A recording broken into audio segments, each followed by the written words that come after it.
This is a talk. This is neither a discussion nor a question answer session. Um, the reason we thought of curating this talk is because when Shivani and I were having a conversation, we stumbled upon this topic and we said, let's do something about it. Something that doesn't really fall into the mainstream yoga bracket, yet has a huge influence on how we do yoga, how we perceive yoga, how yoga is taught, how yoga is received, right? I mean, we live in a physicalized yogic world where bodies are objectified, right? Uh, so we said let's bring this topic in the open and see if there is some correlation or some connection between gender roles as we understand and what how can yogic insight, as in both principles and practices, can yogic insight help us in, number one, become resilient to the hegemonic gender norms that are so heavily internalized in culture, religion, narrative, social construct, and also maybe somewhere rebel a little bit against them. So it is just, I'm just going to share my ideas, my thoughts. Hope it helps you reflect and find how you can use yogic wisdom to help you stand in your own ground, no matter how you choose to define yourself. Using yogic principle to remind yourself of your own agency, no matter what the society says or your religion or culture dictates. So we need to first dissect the topic itself. What is a gender role? Pressure. Okay. We're neither discussing genders here, we're discussing gender role pressure. The stress of being of a particular gender and the roles that are traditionally, culturally, societally assigned to it, perhaps forcefully. So a gender role pressure refers to a gender-based societal expectation, norm, stereotype that dictates an individual how to have an appearance, how to behave, how to what careers to have, what decorum to maintain, which is very strictly defined. And under these tight definitions, many times an individual gets smothered. So we are going to look at, we are looking at this very, very simplistically. Okay. So I'm going to talk to you or present 4 or 5 ways in which these gender role pressures affect us. So maybe the first little half, we will discuss about how gender role pressures actually become stressors. And then in the next half, we can just delve into how yogic principles and practices can actually help us stand our own ground. The first point that comes to my mind is societal expectations. You know, uh, societal expectations about how a man should be, how a woman should be, or how other genders should behave and act and things like that. All of us have experienced this, right? We all live very, very participatory in the society, and we have experience. And I'm not just saying it's just about women experiencing this. Men experience this in their own way. Let's take a few examples. The tight gender stereotypes that affects men are say men should be emotionally resilient, right? So the boys don't cry. There's a movie also, what that name, right? Boys should not cry. You know, if a man cries, he's labeled as an effeminate man. So men are supposed to be stoic no matter what. Number two, the breadwinning role, right? The men should be the provider. They can choose to be a provider or not. You know, we live in times where in many homes, the women are providers. And then what happens to those men who live in a family unit where the women are providers, right? So this is the second idea where men are supposed to be breadwinners. The third would be physical strength and toughness, right? A man should be physically strong and tough. The first point we saw, emotionally strong and tough, and physically also strong and tough. So if some man is lean or thin, immediately bracketed into an effeminate man or something like that, right? Even if somebody is very gentle in their movements, they are looked at or labeled as something else. Number four would be dominant and aggressive. For some reason, I have never understood this as a man as well, that why empowerment, when it comes to men, empowerment is connected to being dominant.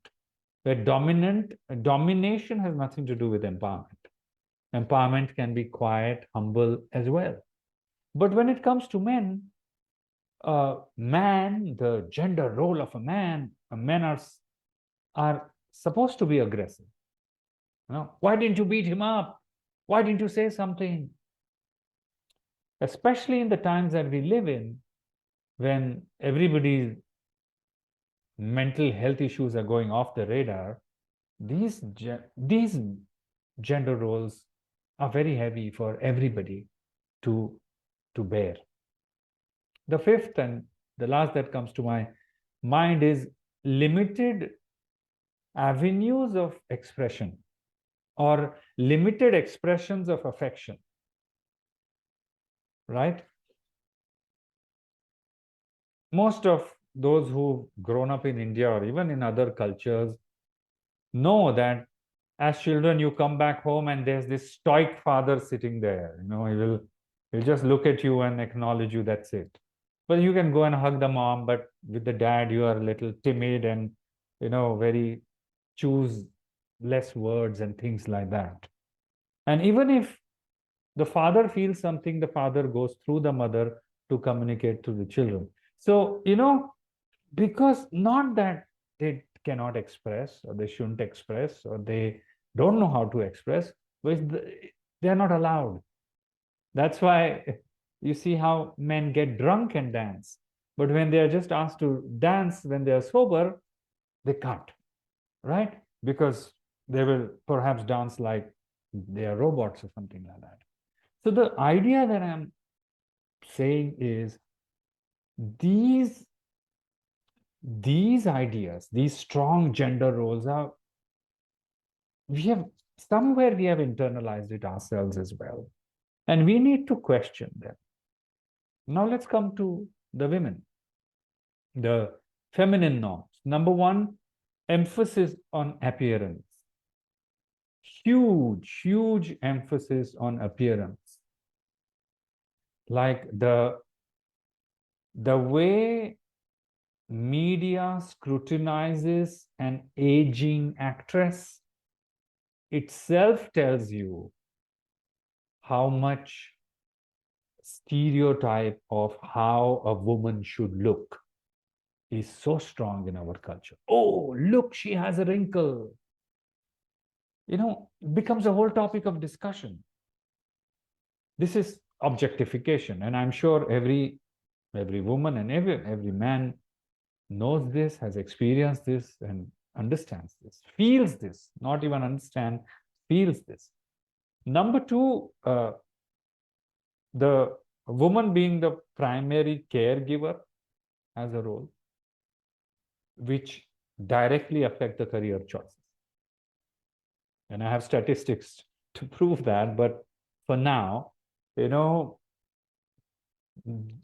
I don't want to say it, but there are norms like still there are cultures in which a woman cannot study because anyway she is going to be a wife and a mother and a primary caregiver. So why? Very, very tight gender norms. Number three, opposite to the man, passive and submissive. A woman has to be well behaved, passive, submissive. If she's not, then she's labeled, there used to be a word 20, 30 years ago, they don't use it as much, tomboy, right? She's immediately labeled like some guy. Number four, emotionally sensitive, right? Again, opposite, no, she's a woman, she's gonna cry, kind of a thing, And if she doesn't cry, if she's stoic and she's empowered, immediately judged, right? In this sense, women have many avenues to express their emotions, which the men don't have. And the society will call out both for some strange reason. And the fifth and very, very important is the restriction on ambition.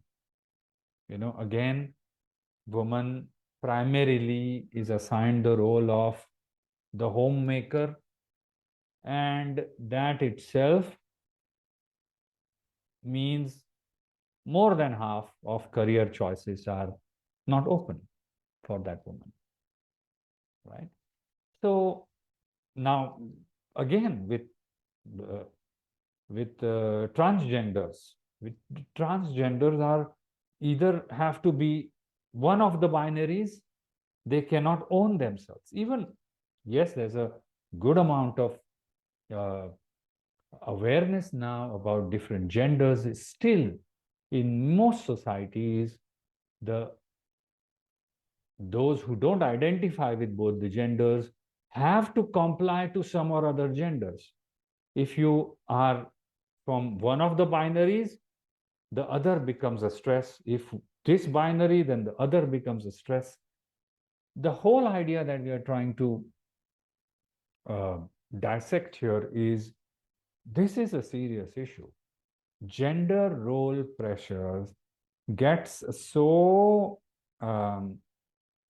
much included in our cultural, religious, societal norms that we don't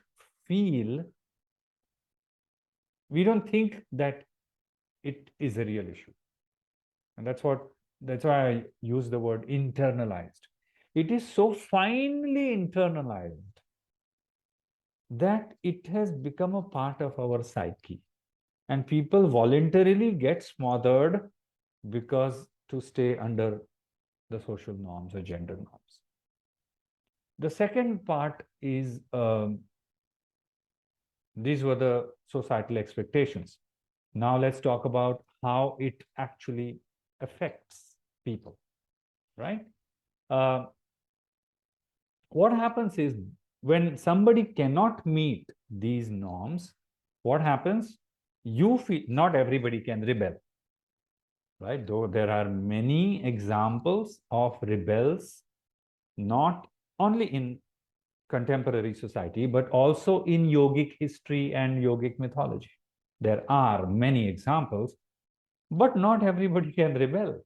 So then what's the other thing? Just internalize it and imprison yourself. And then what happens? Anxiety, depression,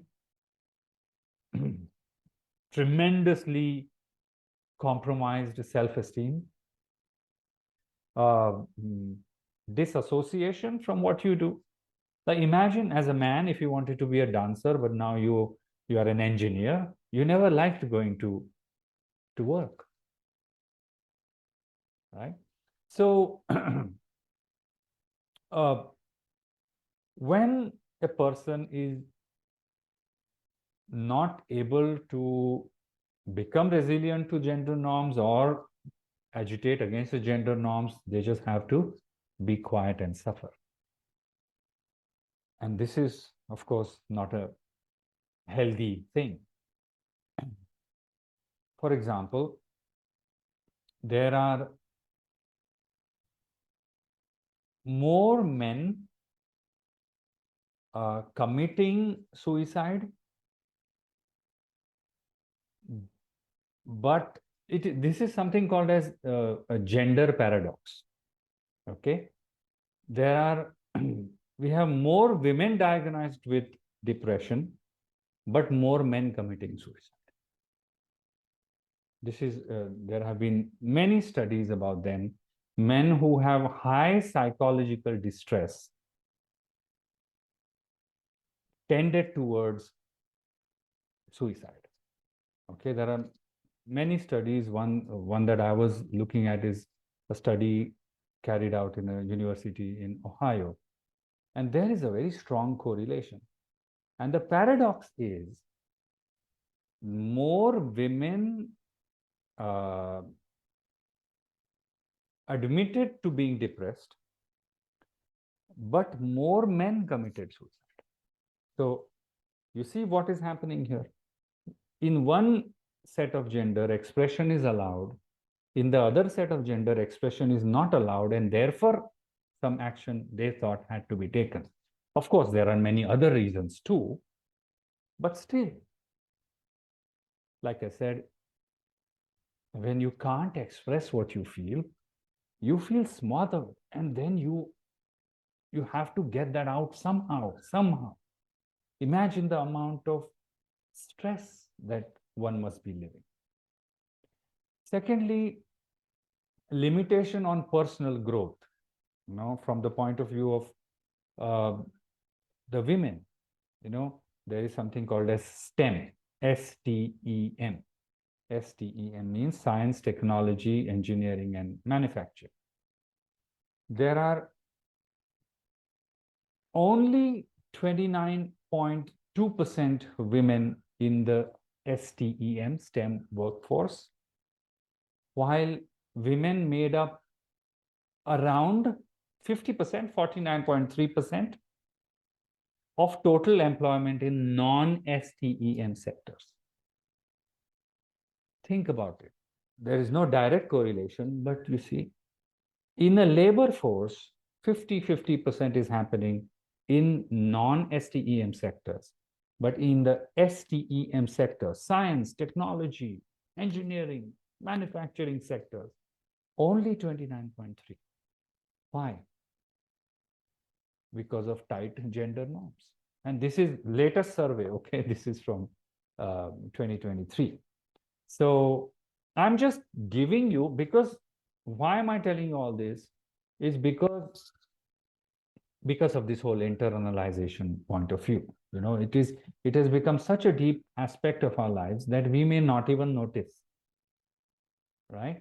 And that's why I'm just doing my part to bring it. If it interests you, carry on with your research. Also, there are things like feminine career choices, right? And the masculine career choices and feminine career choices. Though I have to say, from the urban point of view, a lot of this gap is now reducing, which is great, but there's still a lot of work that needs to be done in the interiors of many countries, and actually many countries as well. Next point is impact on relationships.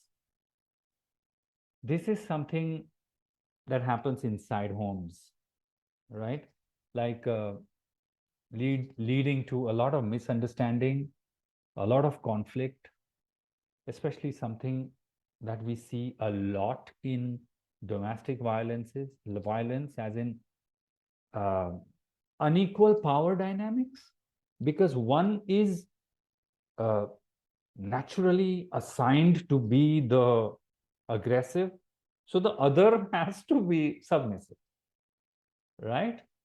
And it becomes an internalized part of many cultures, I think all cultures basically,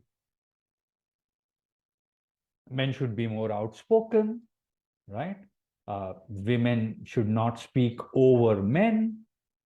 Decision making in a family unit is finally uh, an aspect of a man. Um, Men need to be more sexually assertive. Women should not be sexually assertive, otherwise, they are labeled. Men should be not emotionally expressing. Women can express how much ever they want. The, do you see how this internalized hegemonic ideas become so much a part of a family unit? Not just a family unit, even in uh, offices, right?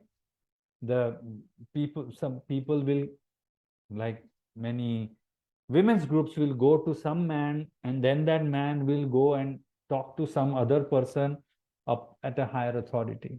It happens a lot in cultures. This stressful situation can create a lot of repression of emotions, and that repression of emotions can lead to local domestic violence within the four walls of one's home. Next important point is, again and again, this inequality, this kind of tight gender norms will reinforce inequality at home, in workplace, in our day-to-day lives. Perpetuation of gender stereotypes usually creates a society that is at war with itself. All right. I mean, we see this in form of pay gaps, right? When men earn more than women and things like that. So anyway, that was a general breeze over gender role pressures and how gender role pressures affect us. There's a huge amount of studies. There's a lot of data out there. There's a lot of literature out there. If you want to read, if you want to reflect yourself, right? Read about the whole patriarchy, how government policies are also dictated by gender norms in many countries, right? Like Shivani was saying, freedom of movement is dictated based on these gender norms. What you wear is dictated, and so on and so forth. So do your research. But since we are all yoga practitioners, many of us are yoga teachers, we have to understand that all that we spoke about affects many things that yoga tries to solve. For example, whatever we discussed affects a person's well-being, and yoga is assigned to manage people's well-being. So this problem, I'm not saying solved, but at least being managed by yogic principles and practices. So tight gender norms affects a person's well-being, affects a person's relation, affects a person's self-worth, affects a person's opportunity. Imagine just thinking of yourself as number 2 or number 3 already, and then not allowing yourself to voice what you feel, not allowing yourself to have your own sovereignty and agency when in public, when in community. Imagine just thinking of yourself as an appendage to someone else. Such tight gender roles affects mental states. We spoke about depression. We spoke about anxiety. And after all, when you are smothered like this, when you are imprisoned by social constructs, ultimately you don't feel fulfilled. That ananda that we speak about in yogic terms, that ananda is compromised. And ananda is not just happiness. Ananda, the bliss, also has uh, an aspect of freedom. When your freedom is compromised, you don't feel fulfilled. You don't feel that you're living a meaningful or purposeful life. And the reason I told you all this, yeah, these gender role pressures affects well-being, relations, self-worth, opportunities, mental states, and fulfillment, is because all these 5, 6 points that I discussed right now, well-being, fulfillment, opportunities, self-worth, are a topic of yoga. Now we will see how can we manage at least the mental states point falls directly into the realm of Patanjali's Yoga Sutra, right? Uh, it is also a chitta vritti, you can say. A tight gender norm is a tight chitta vritti, right? So, what can yogic principles and practices, how can yogic principles and practices help us to stand in our own inner empowerment? Let us look at a few points. Number one, the reason I'm saying principles and practices is because I don't want to just say that do pranayam, it will calm you down. No, it's not like that. Yoga is an umbrella term for principles and practices, tattva and sadhana. It's not just sadhana, it's not just practices. These practices are backed by a certain understanding that is very, very fundamental to human nature. These are called tattva, these are principles, right? The whole idea of yoga is based on certain fundamental principles. And one of the core fundamental principles of yoga is that you are not just the body.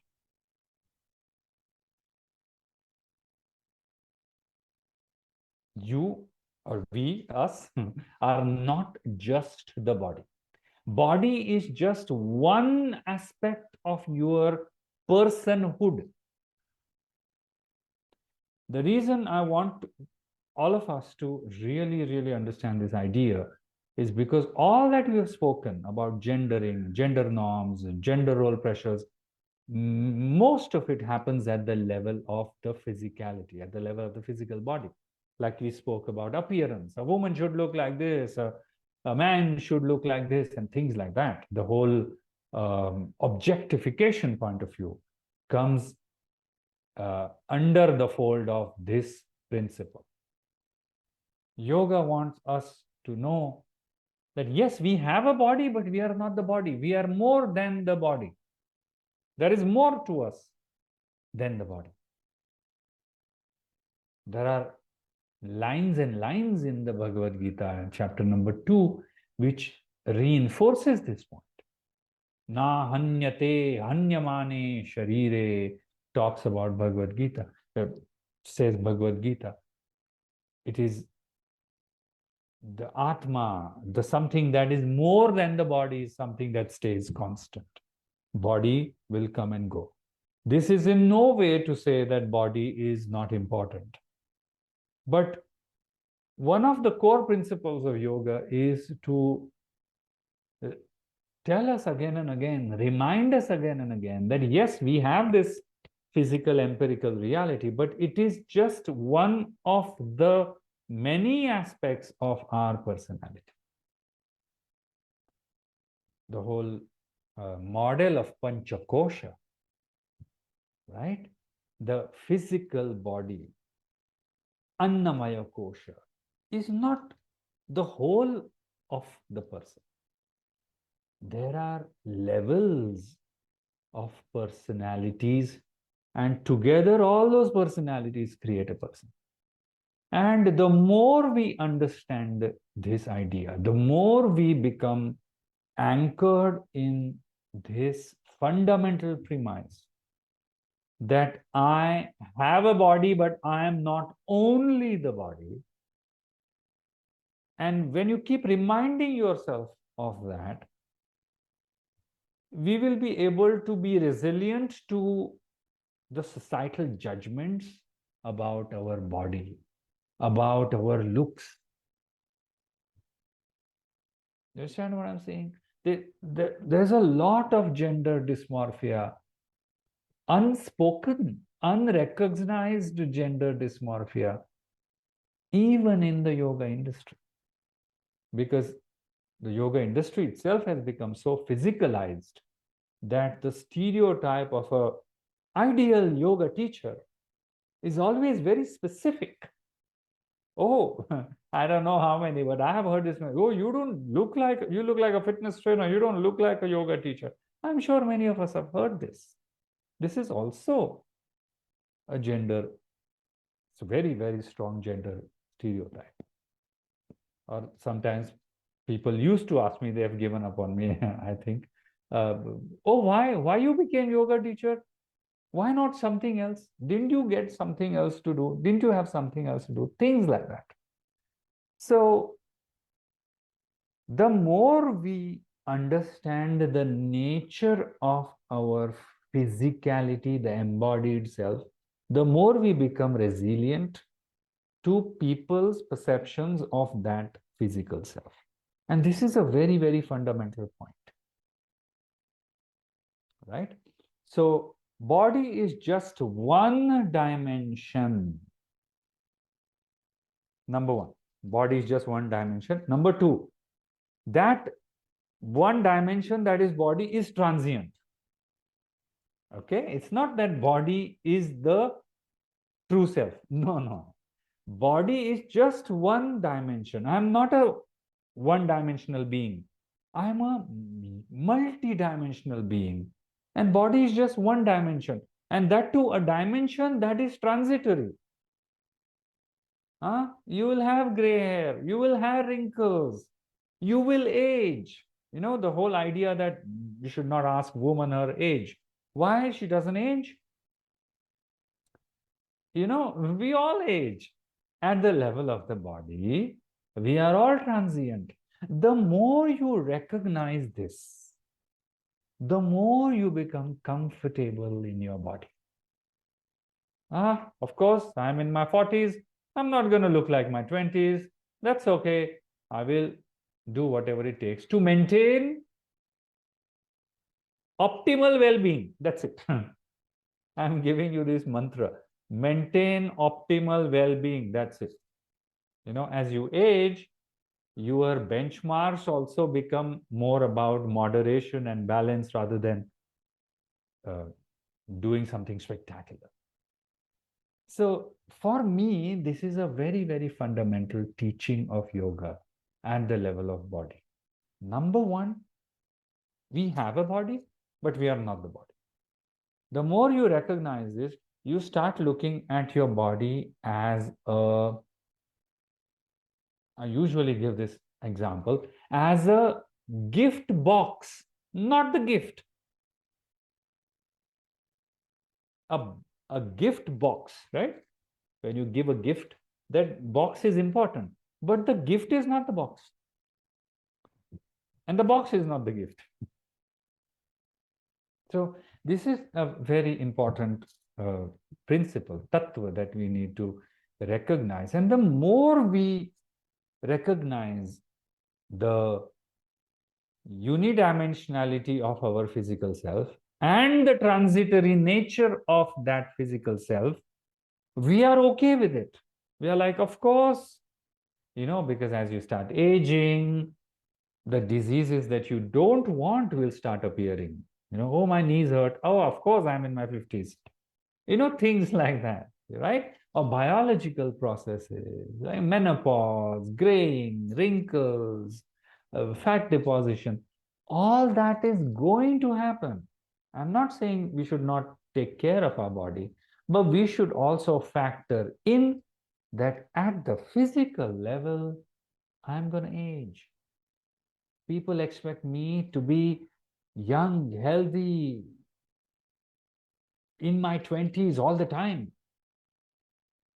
Perhaps not at our level, maybe at our level, yes, but uh, think of those actors and actresses and model and how much pressure they have to bear to continuously look young, right? And look exactly how they looked in the 1970s. So so imagine there's a lot happening there. And this is where yoga can really, really help us, that uh, physical reality is real, but there is more to us than just the physical reality. We are mental beings, we are emotional beings, we are spiritual beings as well. Once this idea takes shape in our mind and heart, we become resilient, because sometimes, I don't know, but this happens a lot in India. You know, people don't have filter. Oh, you look fat. They will come and just tell you, oh, you put on weight.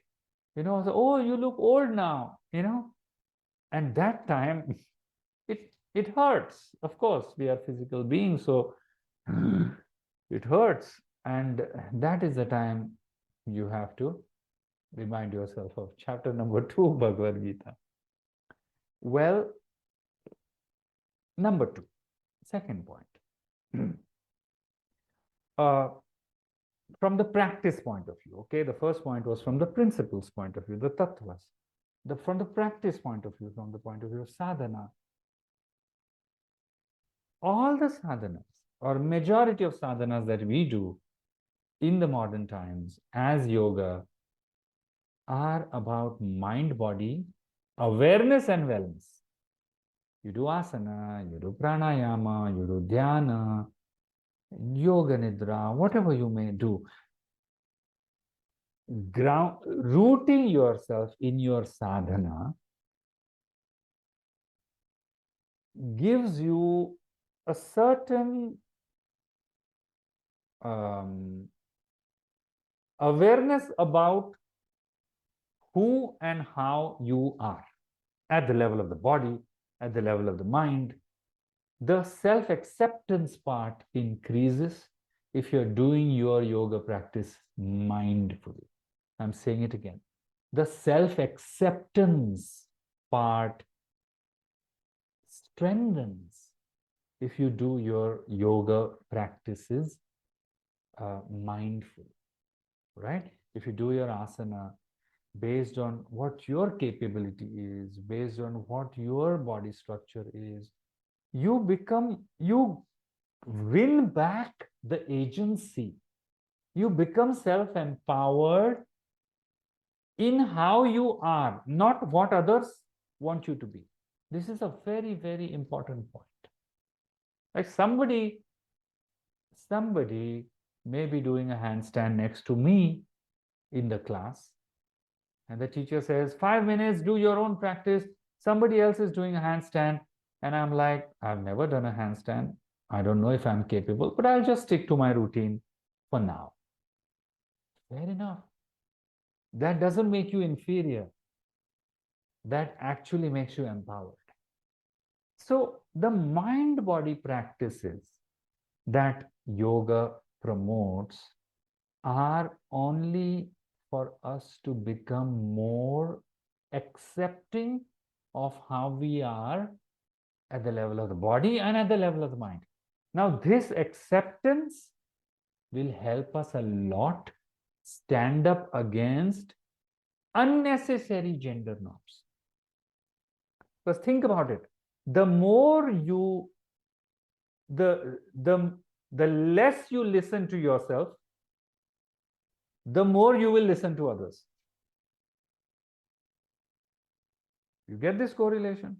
The less you know yourself, the more you want to be what others tell you to be. This is Yoga Sutra, chapter 1, Sutra 4, Sutra 5, I think.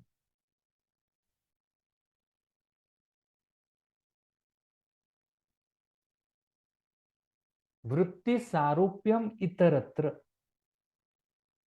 Sorry to bring in the core philosophy here. Vritti sarupyam itaratra means what?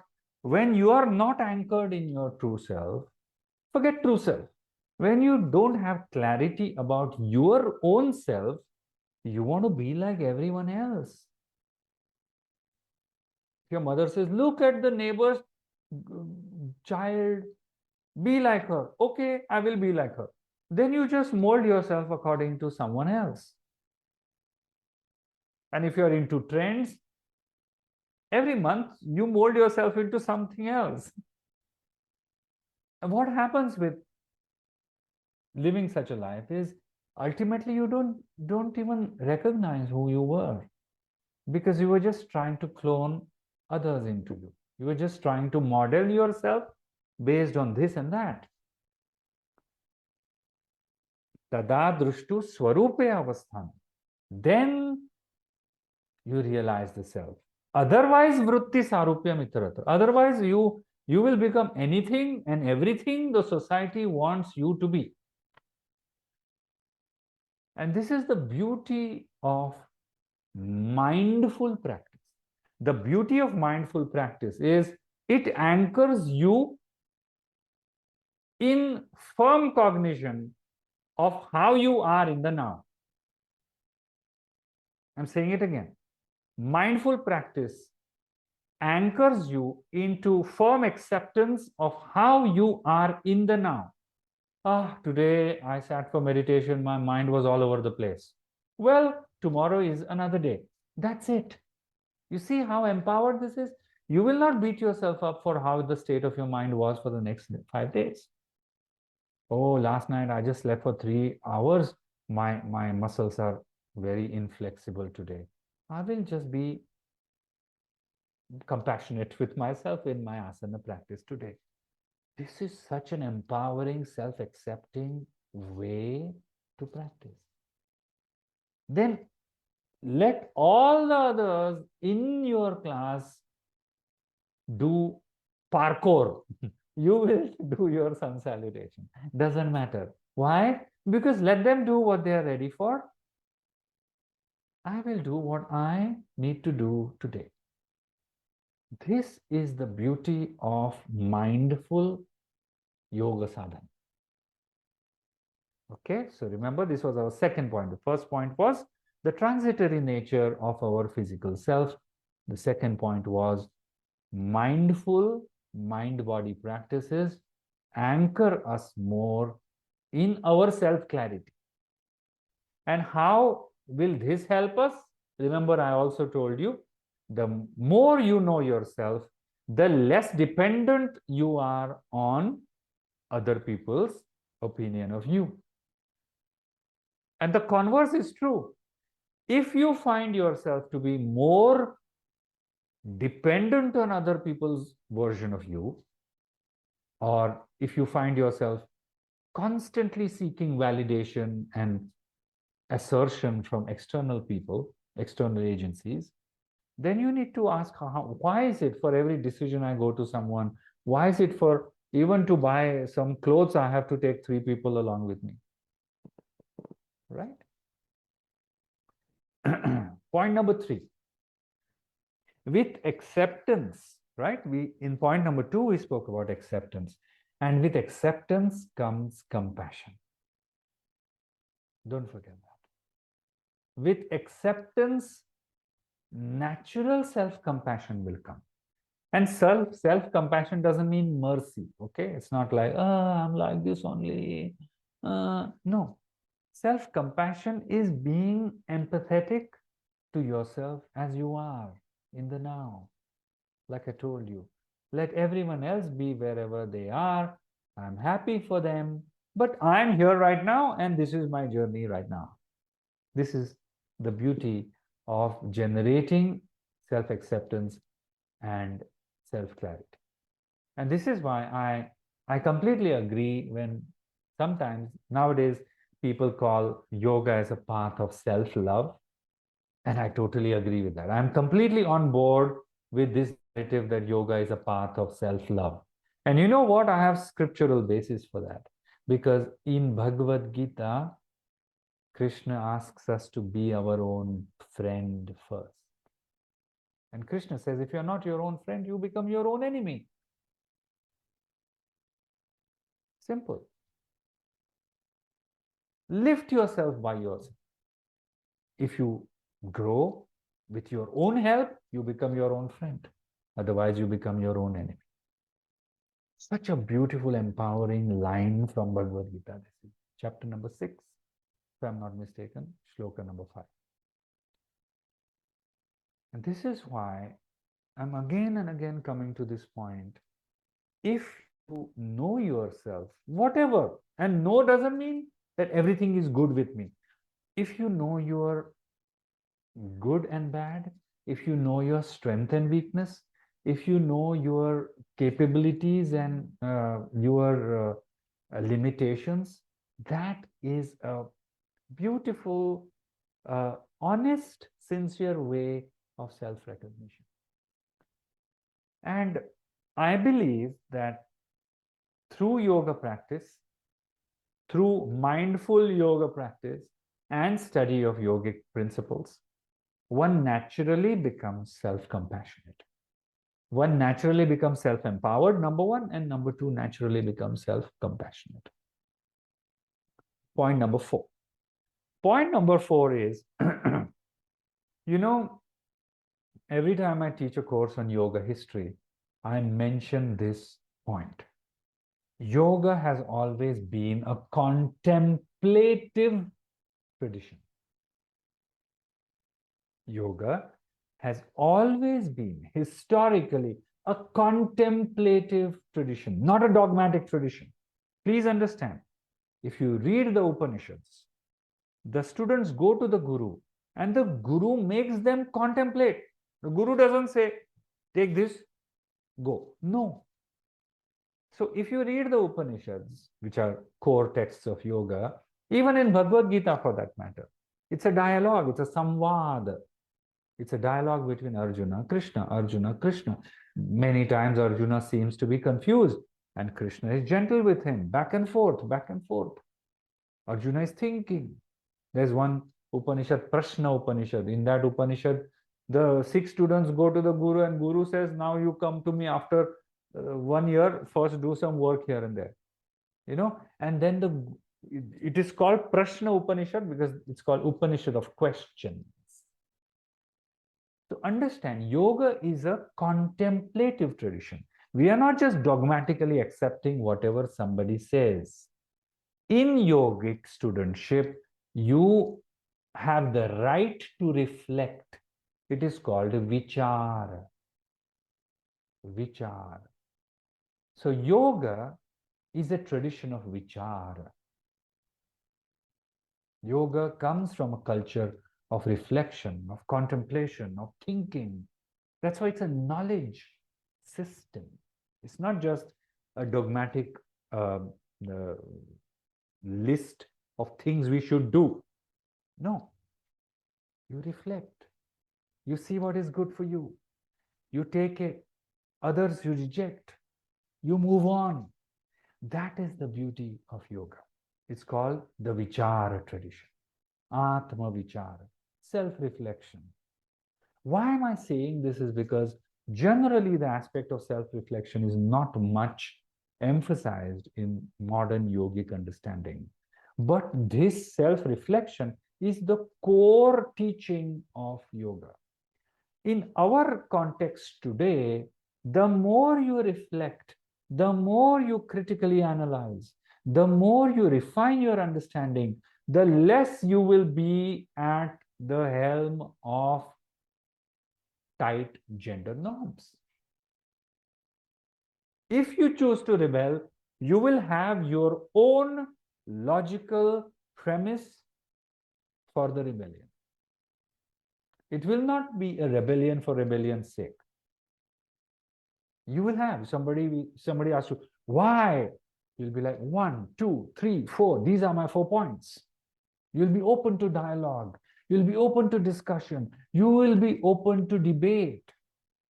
Last 3,000 years, yoga history has seen something, it's called Vad, the culture of Vad, means discourse and debate.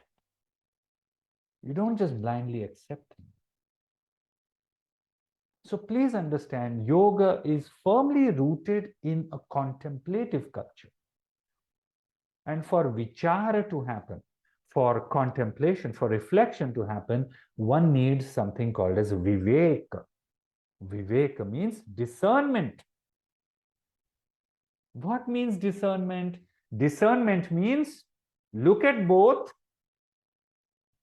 and know that they are different. Like, for example, you're crossing the road. When you see the green, you walk. When you see the red, you stop. This is discernment. And that's why I want to emphasize here that yoga has never been a path of dogmatic injunction. There's a freedom allowed to the student to inquire, to reflect, to make mistakes, to come back to the teacher, and the teacher will guide a little, go back, make mistakes, reflect. There's a whole philosophy in yoga called Nyaya, which teaches us how to critically reflect things. If reflection is taught to us, we will not blindly follow things that society tells us. We will not readily accept anything and everything at the face value. And that's why we have to understand that the contemplative aspect of yoga, the vichara tradition, will really empower you with your own ideas. And I'm not saying they have to be right. Sometimes your ideas, your premise is wrong. But then you accept it, you correct your ideas and move on. That much humility the yogic culture gives you. Okay? So this was the fourth point. And the fifth point, community and support. Sangha.